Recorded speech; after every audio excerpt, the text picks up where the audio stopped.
Good afternoon दोस्तों। अंतर्राष्ट्रीय घटनाक्रम के हम तीसरे चरण यानी अगले चरण, आप लोग वीडियो लगातार आपके पास पार्ट 1, पार्ट 2, पार्ट 3, पार्ट 4 के नाम से जा रही है। अगले चरण की तरफ चल रहे हैं और ये अंतिम चरण आईआर का है। ये अंतिम चरण जैसा कि मैंने आपसे वादा किया था, ठीक है, कि आपके साथ आपके पूरे PSIR पॉलिटिकल साइंस और इंटरनेशनल रिलेशन से लगभग सारे सीरीज हम ले करके आएंगे। तो आईआर के हम अंतिम सीरीज की तरफ आ गए हैं फाइनल करने के लिए। चलिए, अब आईआर के अंतिम सीरीज की तरफ चलते हैं और 990 नंबर क्वेश्चन से हम उठा करके देखते हैं। और हमने टोटल 1000 प्लस क्वेश्चन डील करने की बात कही थी, जिसमें से आईआर के लगभग 300 कुछ क्वेश्चंस थे। ठीक है, तो 300 प्रश्नों को हल करने के अंतिम स्थिति में आ चुके हैं। चलिए, प्रमुख सम्मेलन तथा इसके स्थल के संबंध में प्रमुख सम्मेलन तथा स्थल के संबंध में उचित मिलान चुनिए। रियो सम्मेलन जो 1992 में हुआ था, वह ब्राजील में है, जिसको पृथ्वी सम्मेलन के नाम से भी जाना जाता है। कोपेनहेगन सम्मेलन दक्षिण अफ्रीका में नहीं है बंधु, यह डेनमार्क में है। यह डेनमार्क में है। बाली सम्मेलन इंडोनेशिया में है। बाली सम्मेलन इंडोनेशिया में है। क्लियर? ये तो इसलिए क्वेश्चन कर रहा है कि उचित मिलान चुनना है, तो ए और सी, ये एक सही है, बी और सी असत्य है। बी और सी असत्य है, तो उचित मिलान चुनना है। क्वेश्चन ये कर रहा है उचित मिलान चुने, इसलिए आंसर हो जाएगा ब्राजील। बांट आयोग, मैंने पिछले वीडियो में आपसे ब्रेटलैंड कमेटी के संबंध में चर्चा की थी। बांट आयोग जो है उत्तर दक्षिण संवाद को लेकर के चर्चा करता है। सतत विकास वाली ब्रेटलैंड कमेटी था। ब्रेटलैंड कमेटी था सतत विकास वाली। उत्तर दक्षिण संवाद को बढ़ावा देने पर बांट आयोग जोर देता है। North south dialogue. एमटीसीआर की मैंने पिछले वीडियो में उल्लेख किया था। MTCR, MTCR missile transport control regime, जिसका भारत 2016 में प्रयोग हुआ था, ये सदस्य बना था। इसके तहत 300 300 किलोमीटर तक अब 500 किलोग्राम भार क्षमता वाले वारहेड को ले जाने वाले मिसाइल के संबंध में यह संधि बात करता है। और इसमें इस संधि में क्योंकि मिसाइल से जुड़ा हुआ है, इसलिए मिसाइल का ही आंसर होगा। परंतु इस संधि में क्रायोजेनिक इंजन, क्योंकि आईसीबीएम मिसाइल में क्रायोजेनिक इंजन का प्रयोग होता है, आईसीबीएम मिसाइल में क्रायोजेनिक इंजन का प्रयोग होता है, तो ध्यान रखिएगा, क्रायोजेनिक इंजन का प्रयोग रॉकेट में भी होता है और मिसाइल में भी होता है, आईसीबीएम वाले में। लेकिन क्यों करा एमटीसीआर एक्चुअली स्पेशल है किसके लिए? तब मिसाइल ये नहीं करा क्रायोजेनिक इंजन, क्वेश्चन करा किससे संबंधित? तो मिसाइल से संबंधित है। शीत युद्ध के संबंध में किसने कहा है कि यह एक ऐसा युद्ध है जो युद्ध क्षेत्र के रूप में नहीं लड़ा जाता, बल्कि मनुष्य के मस्तिष्क में लड़ा जाता है? और मैंने पिछले वीडियो में शीत युद्ध के संबंध में चर्चा की कि शीत युद्ध कहते किसको है। क्लियर? तो इस संबंध में यह कथन नेहरू का है। ठीक है, 994 नंबर वाले क्वेश्चन में देखिएगा, सीएटो सत्य है, सेंटो भी सत्य। मैंने पिछले वीडियो में लगातार ये 3-4 क्वेश्चंस आए थे, तो तीनों चारों क्वेश्चंस का हमने किया था। सीएटो, सीएटो और सेंटो। अच्छा, इन दोनों संधियों का, इन दोनों संगठन के निर्माण का, समझौता का मुख्य उद्देश्य था साम्यवादी साम्यवादी विचारधारा के प्रसार पर रोक। साम्यवादी विचारधारा के प्रसार पर रोक की बात करता था। 1959 में स्वेज नहर का असत्य मिलान चुनना है। 1959 में स्वेज नहर का राष्ट्रीयकरण किया गया था। 1959 में नहीं किया गया था स्वेज नहर का राष्ट्रीयकरण, 1956 में किया गया था। 26 जुलाई 26 जुलाई 1956 को स्वेज नहर का राष्ट्रीयकरण किया गया था। तो करा असत्य मिलान चुनना, तो ये वाला असत्य मिलान है। मिस्र ने स्वेज नहर का राष्ट्रीयकरण किया था 1956 में, इसलिए इसका आंसर करेक्शन कर लीजिए, इसका आंसर सी होगा। कैंप डेविड समझौता करा सत्य मिलान चुनना है। कैंप डेविड समझौता अरब लीग की स्थापना O A U organisations of African Union OAU की स्थापना करा सत्य मिलान चुनना है। तो हमने कहा ना, पिछले वीडियो में देखिएगा, अरब लीग की स्थापना 1945 चर्चा हुई थी।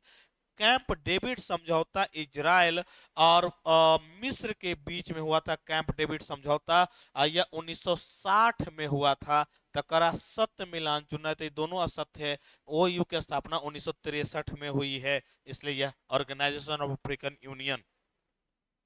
क्लियर। तो 995 नंबर क्वेश्चन आपका पूरा हो गया है। 996 नंबर क्वेश्चन देखते हैं। सिएटो के संबंध में कौन सा कथन असत्य है? त्रिनेत्रा पब्लिकेशंस द्वारा लाया गया पुस्तक है, और इसमें हम लोग लगातार कोशिश कर रहे हैं ताकि कुछ मिस्टेक्स है उसको सुधार भी आपके कर दिया गया है। आप वीडियोस को देखिए और सारे वीडियोस को आप करेक्शंस की आप वीडियोस के माध्यम से इसका लाभ लीजिए। अधिक से अधिक लोगों तक पहुंचाने की कोशिश कीजिए ताकि उन्हें भी लाभ मिल सके इस कम से कम समय में। सिएटो के संबंध में कौन सा कथन असत्य है? फिर वही क्वेश्चन है। सिएटो या दक्षिण पूर्वी एशियाई देशों का संबंध संगठन नहीं, या आसियान है बंधु, या इसमें नहीं होगा। करा असत्य है, आसियान है। इसकी स्थापना दक्षिण पूर्व एशियाई देश, दक्षिण south east, south east Asian, ठीक है, साउथ दक्षिण पूर्वी एशियाई देशों का संगठन आसियान है। लेकिन सीएटो का भी पूर्व होता है south, SEATO southern east Asian treaty organisation है।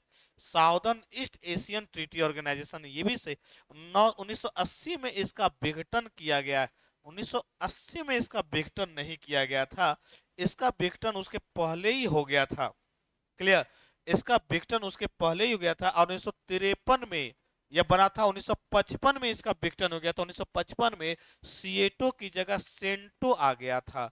1955 में सिएटो की जगह सेंटो आ गया था, ये असत्य होगा।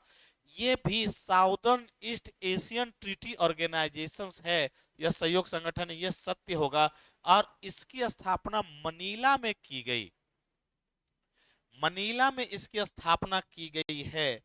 सिएटो वाले एक टॉपिक एक बार, ये वाला एक क्वेश्चन कंफ्यूज कर रहा है, एक बार देख लीजिएगा। 996 नंबर क्वेश्चन एक बार मैं देख करके आपको दोबारा इस पर चर्चा कर लूंगा। सिएटो वाले मुझे इस पर थोड़ा सा कंफ्यूजन लग रहा है, इसका मुख्यालय, क्योंकि यह बंद हो खत्म हो गया था।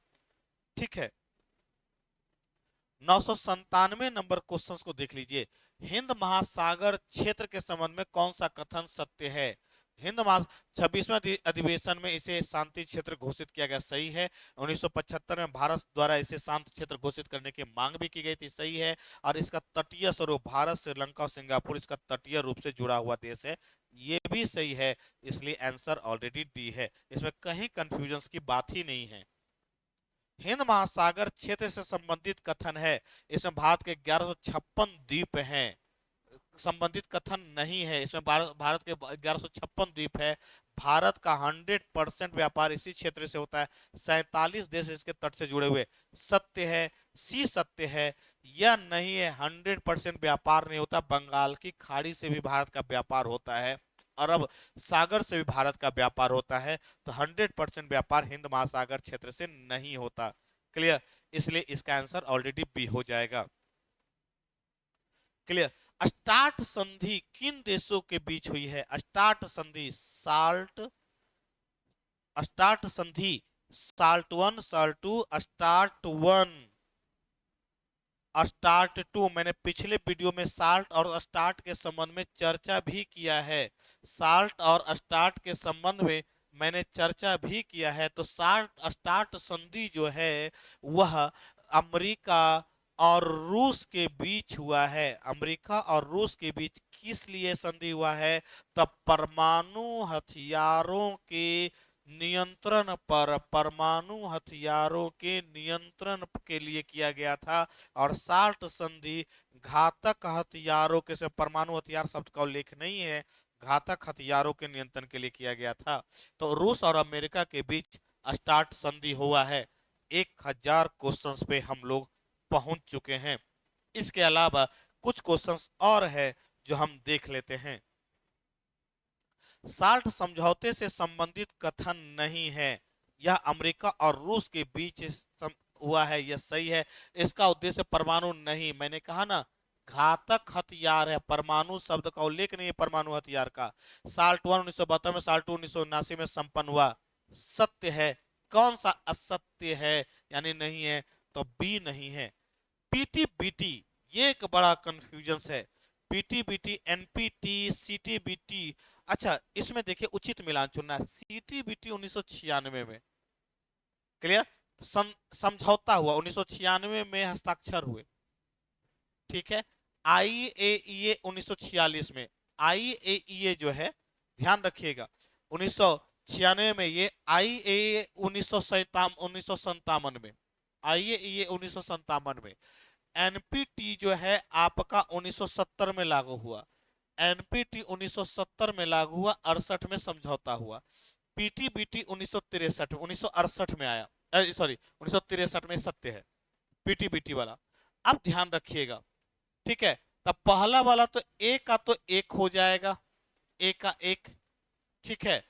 बी का 1954 होगा ही नहीं, 1970 है, ठीक है। अब मिलान कीजिएगा तो 1954 में कौन सा था, 1957 है, 1996 है और 1970 है।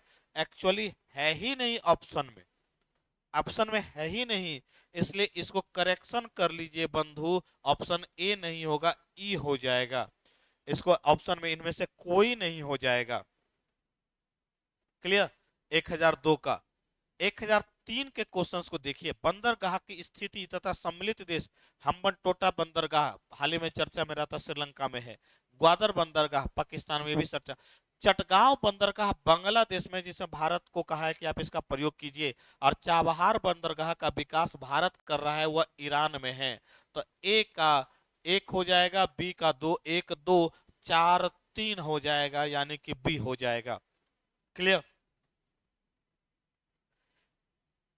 इनमें से कौन सा मिलान, लंदन संधि 1949, सत्य। यूरोपीय परिषद की स्थापना लंदन संधि के माध्यम से हुआ था। रोमन संधि, यूरोपीय आर्थिक समुदाय। सेंजन संधि, पासपोर्ट की अनिवार्यता को समाप्त किया गया। और निस संधि, मतदान प्रक्रिया को आसान बनाया गया, क्लियर। कुछ क्वेश्चंस को आपको याद रखने पड़ेंगे।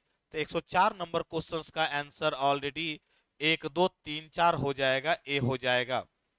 वेस्टफीलिया की संधि 1648 में हुई थी, जिसमें राष्ट्र राज्य की अवधारणा और वेस्टफीलिया के संबंध में पिछली वीडियो में मैंने पूरा क्लियर समझाया था, वेस्टफीलिया के संधि के बारे में। और ये क्वेश्चन पूछा भी गया है। 19 राष्ट्र राज्य की अवधारणा इसी संधि से क्रिएट हुई थी, वेस्टफीलिया संधि से। बी, जेनेवा समझौता। अब यहां पर देखिए 1006 नंबर क्वेश्चन में, जेनेवा समझौता 1954 में, पोस्टम सम्मेलन 1945 में, कोरिया संकट 1950, तीनों सत्य है बंधु। अब पोस्टम सम्मेलन जर्मनी में हुआ था, जो बाद में ये याल्टा सम्मेलन, पोस्टम सम्मेलन जो शीत युद्ध का कारण बना था। कोरिया संकट जो है दक्षिण कोरिया और उत्तर कोरिया, और बाद में यानी कि एक पूंजीवादी व्यवस्था को मानने वाला।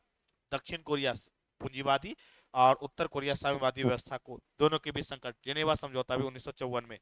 तो answer already D, clear. Third last question पे आते हैं। यूएसए यूएसएसआर के बीच साल्ट समझौता किस वर्ष अस्तित्व में आया था, अभी कुछ देर पहले मैंने चर्चा किया है, 1979 में, क्लियर। इनमें से किसका सदस्य नहीं है भारत, सीटीबीटी का सदस्य नहीं है बंधु, और एनपीटी का सदस्य भारत नहीं है, एमटीसीआर का सदस्य है। इसका सदस्य है, इसका नहीं है, और इसका नहीं। इसको तो परमाणु रंग भेद मानता है, मैंने अभी चर्चा भी किया है। आप सारे क्वेश्चंस को देखिएगा, सारे क्वेश्चंस आपको मिल जाएंगे, क्लियर। तो ये तो 1008 का क्वेश्चंस का आंसर हो जाएगा डी, यानी कि बी और सी। 1009 नंबर क्वेश्चंस पे आते हैं। उचित मिलान चुनिए जलवायु परिवर्तन संबंधी।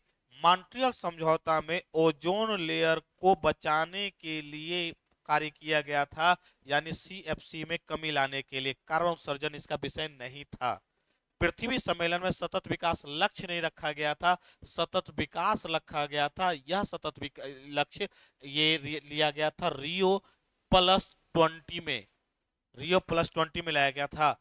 पेरिस समझौते में लागू हुआ सतत विकास लक्ष्य लागू हुआ। ध्यान रखिएगा, पेरिस में सतत विकास लक्ष्य लागू हुआ, इसलिए इसका आंसर ऑलरेडी ई है। आपका सारे क्वेश्चंस को मैंने सॉल्व कर दिया है, ठीक है। आपको उम्मीद है कि यह आपको सीरीज आपको अच्छी लगी होगी। दोबारा आप लोग देखिएगा, अधिक से अधिक शेयर करिएगा, सब्सक्राइब कीजिए और लाइक कीजिएगा। उम्मीद है कि आपको पीजीटी के एग्जाम में आपको सहायता मिलेगी। तो आपके लिए आज के लिए धन्यवाद। मैं कोशिश करूंगा कि भारतीय राजनीतिज्ञ, इंडियन फिलोसफर से जुड़े हुए सारे क्वेश्चंस को मैं अगले वीडियोज में आपके समक्ष लाने का प्रयास करूंगा। तो आज के लिए धन्यवाद।